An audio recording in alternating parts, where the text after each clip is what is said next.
Welcome to This Explainer. Today, we're unpacking some seriously surprising data that shows the AI revolution happening right now in May 2026 isn't exactly what you've been told.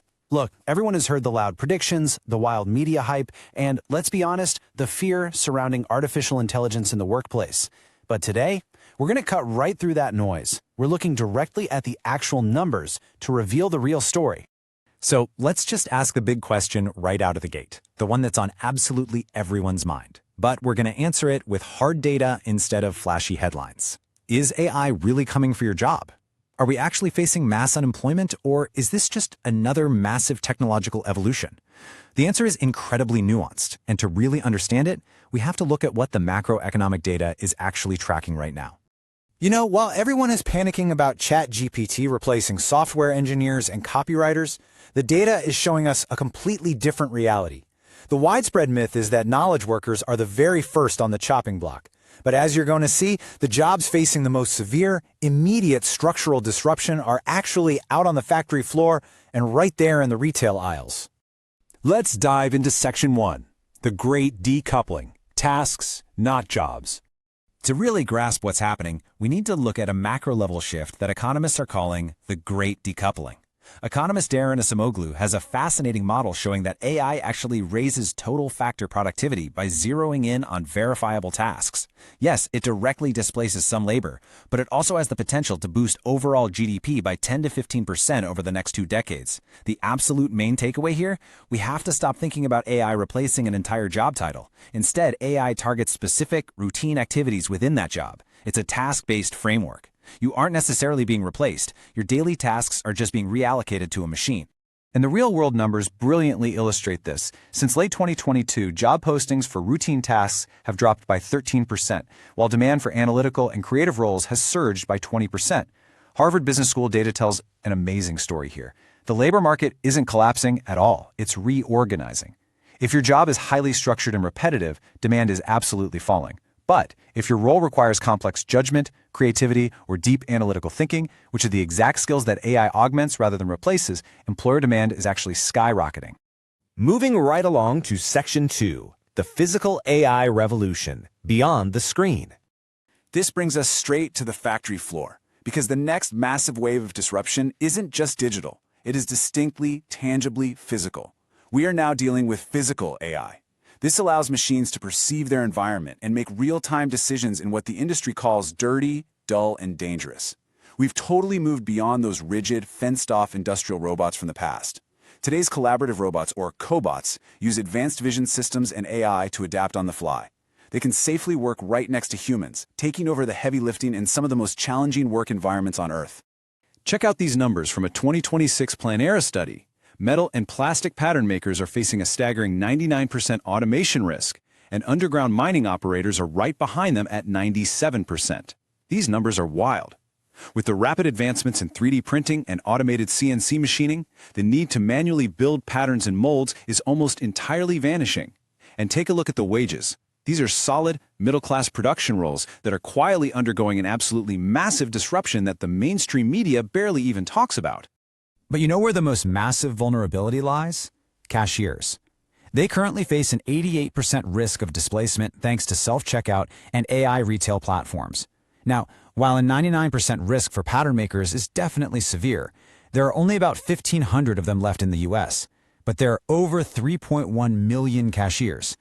In terms of sheer human impact, this structural shift toward automated retail is going to be one of the defining labor market transitions of our entire generation.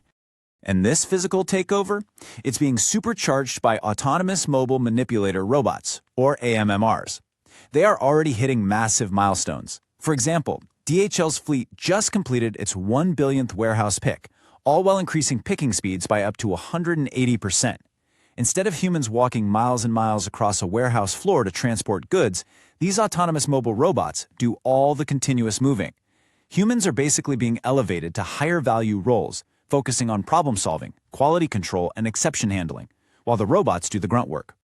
All right, Section 3, the entry-level freeze, the silent shift in white-collar work. So this physical disruption actually mirrors a completely different but equally massive shockwave hitting the corporate office. We've officially moved past simple chatbots into the era of agentic AI, where the software acts as an autonomous agent executing entire workflows. Things like credit underwriting or customer service. You don't just prompt an AI to write a paragraph anymore. You give an agentic AI a broad goal, like process this insurance claim, and it literally breaks it down into steps, retrieves the necessary files, drafts the response, and prepares the whole thing for final human review. It is entirely shifting white-collar work from task execution to workflow orchestration. Which leads us to a pretty fascinating dynamic spotted by Yale Insights. Companies actually aren't launching mass layoffs of their top talent. There's this brilliant quote from the CEO of ServiceNow, Bill McDermott, that reveals exactly how top executives are thinking right now. He asks, "If I've only hired 9s and 10s, why should I fire instead of retooling them?" They really don't want to lose their best people. Instead of widespread firings, they want to retrain their top-tier workforce to use these AI agents, which allows them to dramatically increase their overall output. So instead of firing, we are witnessing what's called the big freeze. Companies are simply just not hiring for entry-level roles. This is pushing recent graduate unemployment to nearly 6% as AI completely handles the first draft work that junior staff used to do. This right here is the silent disruption. The overall unemployment rate might look totally stable on paper, but the actual opportunity is shrinking fast for young professionals. I mean, if an AI can do the data labeling, the scheduling, and the first draft coding, companies simply don't need to hire as many recent grads. And that poses a massive societal question. How exactly do we train the leaders of tomorrow if they literally can't get their foot in the door today? This brings us to Section 4, the upskilling divide, the haves and the have-nots. So, if companies are expecting way more from their existing workforce without hiring new help, how are employees actually surviving? Well, the data from PwC's 2025 Global Survey is absolutely stunning. There is a massive gap here. The 14% of workers who use generative AI daily report huge advantages in productivity and salary increases over those who don't. If you are using this technology every single day, you are highly likely to be more productive, feel much more secure in your job, and command a significantly higher salary. The divide between those who know how to prompt and collaborate with AI and those who don't is widening incredibly fast. To really survive and thrive in this transition, you have to embrace what's called pro-worker AI. This means leveraging the machine to augment your analytical and creative judgment. Pro-worker AI is all about using the technology as a tool to extend your own capabilities. It's exactly the difference between seeing a spreadsheet program as something that replaces accountants versus a tool that allows an accountant to do infinitely more complex financial modeling. You absolutely must become the orchestrator of the technology. And finally, Section 5, Collaborating with the Machine, a framework for the future. Now let's look at the global impact. The worldwide divide is incredibly stark. High-income countries are facing far more immediate displacement risks, around 34% exposure, especially for female workers concentrated in clerical roles, compared to just 11% in lower-income nations. Because advanced economies have such a high concentration of knowledge-based and structured service jobs, they are feeling the heat of generative AI much, much faster. But lower-income countries aren't completely safe either. If they don't adapt quickly, they risk losing the ability to develop higher-skilled, high-income roles in the future. Experts call this phenomenon premature deprofessionalization.